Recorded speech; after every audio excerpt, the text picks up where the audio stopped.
Assalamualaikum warahmatullahi wabarakatuh. Nama saya Titi Wijaya dengan NIM 231111081 dari Fakultas Tarbiyah Prodi PAI akan menjelaskan tentang evaluasi pendidikan Islam dari kelompok 7 dengan mata kuliah Ilmu Pendidikan Islam dengan dosen pengampu Bapak Heru Nugraha MPDI. Yang pertama, pengertian evaluasi pendidikan Islam. Secara harfiah, evaluasi berasal dari bahasa Inggris yaitu evaluation yang berarti penilaian atau penaksiran.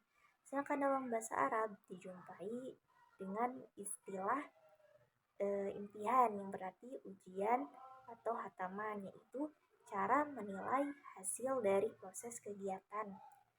Nah, secara istilah ada beberapa pendapat. Yang pertama dari Umar Hamalik yang mengartikan evaluasi sebagai suatu bentuk penaksiran tentang kemajuan, pertumbuhan, dan perkembangan peserta didik untuk tujuan pendidikan. Yang kedua dari Abu Dinata yang mengartikan evaluasi sebagai proses membandingkan situasi yang ada dengan kriteria tertentu dalam rangka mendapatkan informasi. Nah, yang ketiga itu dari Suarsini Arikunto yang mengartikan evaluasi sebagai kegiatan untuk mengumpulkan informasi tentang bekerjanya sesuatu yang kemudian informasi tersebut akan digunakan sebagai menentukan alternatif yang tepat dalam rangka mengambil sebuah keputusan. Yang selanjutnya yaitu tujuan evaluasi. Menurut Abdul Mujib, tujuan evaluasi diantaranya yang pertama untuk mengetahui kadar pemahaman peserta didik terhadap materi pelajaran dan untuk melatih keberanian dan juga mengajak peserta didik untuk mengingat kembali materi yang telah diberikan. Dan selain itu untuk mengetahui tingkat perubahan perilakunya setelah mengalami pembelajaran. Yang kedua yaitu untuk mengetahui siapa di antara peserta didik yang cerdas dan yang lemah, sehingga yang lemah diberi perhatian khusus agar dapat mengejar kekurangannya. Yang ketiga yaitu untuk mengumpulkan informasi yang dapat digunakan sebagai dasar untuk mengadakan pengecekan yang sistematis terhadap hasil pendidikan yang telah dicapai. Kemudian akan dibandingkan dengan tujuan yang telah ditetapkan sebelumnya. Nah, selanjutnya itu ada 3 tujuan pedagogis dari sistem evaluasi Tuhan terhadap perbuatan manusia. Yang pertama yaitu untuk menguji daya kemampuan manusia beriman terhadap berbagai macam problema kehidupan yang dialaminya. Yang kedua yaitu untuk mengetahui sejauh mana hasil pendidikan wahyu yang telah diterapkan Rasulullah SAW terhadap umatnya. Ketiga yaitu untuk menentukan klasifikasi atau tingkat-tingkat hidup keislaman atau keimanan manusia sehingga diketahui manusia yang paling mulia di sisi Allah Subhanahu wa taala yaitu paling bertakwa kepadanya. Manusia yang sedang dalam iman dan atau ketakwaannya, manusia yang ingkar kepada ajaran Islam. Yang selanjutnya yaitu fungsi evaluasi pendidikan Islam. Yang pertama, untuk mengetahui peserta didik yang terpandai dan terkurang di kelasnya. Yang kedua, untuk mengetahui apakah bahan yang telah diajarkan sudah dimiliki peserta didik atau belum. Yang ketiga, untuk mendorong persaingan yang sehat antara sesama peserta didik. Yang keempat, untuk mengetahui kemajuan perkembangan peserta didik setelah mengalami pendidikan dan pengajaran. Yang kelima yaitu untuk mengetahui tepat atau tidaknya guru dalam memilih bahan, metode, dan berbagai penyesuaian di dalam kelas. Yang selanjutnya, keenam yaitu sebagai laporan terhadap orang tua peserta didik dalam bentuk raport, ijazah, piagam, dan lain sebagainya. Yang selanjutnya itu sasaran-sasaran evaluasi pendidikan Islam secara garis besar dapat dilihat terbagi menjadi 4. Yang pertama, sikap dan pengalaman terhadap hubungan pribadinya dengan Tuhan. Yang kedua, sikap dan pengalaman terhadap arti hubungan dirinya dengan masyarakat. Yang ketiga, sikap, dan pengalaman terhadap arti hubungan kehidupannya dengan alam sekitar.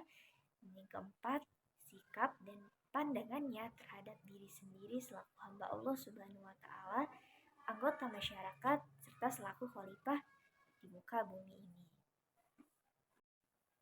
Nah, yang selanjutnya itu prinsip evaluasi. Agar pelaksanaan evaluasi akurat dan bermanfaat bagi peserta didik, pendidik, ataupun pihak yang berkepentingan, maka harus memperhatikan prinsip-prinsip yang akan dijelaskan sebagai berikut. Yang pertama itu valid.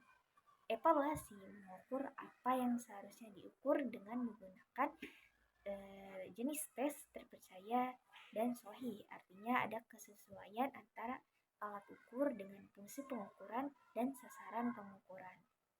Yang kedua, berorientasi kepada kompetensi. Dengan berpijak pada kompetensi, maka ukuran-ukuran keberhasilan pembelajaran akan dapat diketahui secara jelas dan terarah. Nah, yang selanjutnya yaitu berkelanjutan atau berkesinambungan, continue. Evaluasi harus dilakukan secara terus-menerus dari waktu ke waktu untuk mengetahui secara menyeluruh perkembangan peserta didik, sehingga kegiatan dan unjuk kerja peserta didik dapat dipantau melalui penilaian.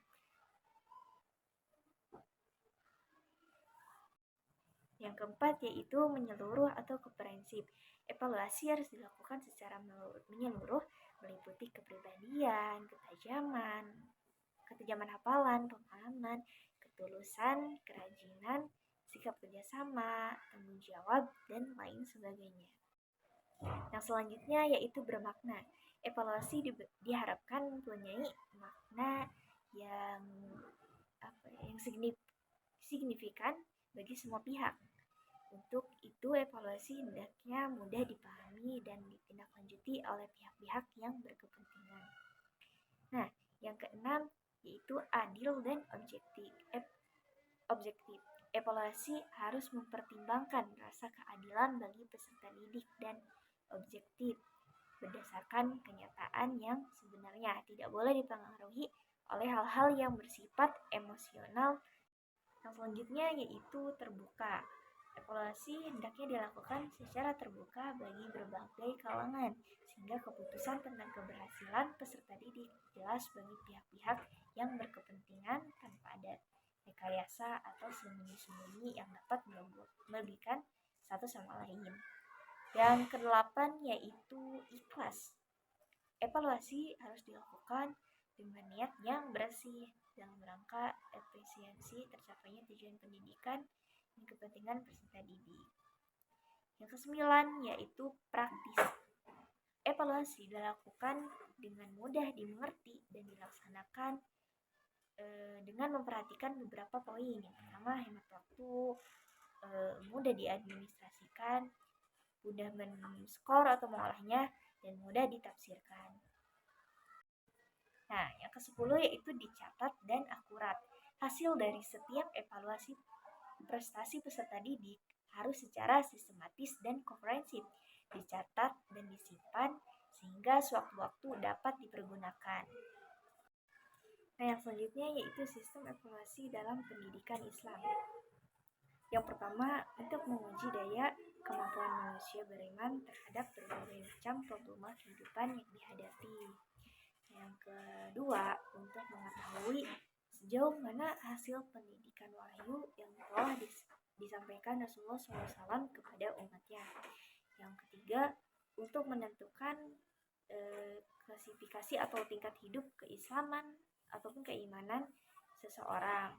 Yang keempat, untuk mengukur daya kognisi atau hafalan yang telah diajarkan. Yang kelima, untuk memberikan semacam tabsyir atau berita gembira bagi yang beraktivitas baik dan memberikan semacam iqab bagi yang beraktivitas tidak baik atau kurang pantas. Yang selanjutnya yaitu jenis-jenis evaluasi. Yang pertama ada evaluasi formatif, yaitu penilaian untuk mengetahui hasil belajar yang dicapai oleh para peserta didik setelah menyelesaikan program pembelajarannya.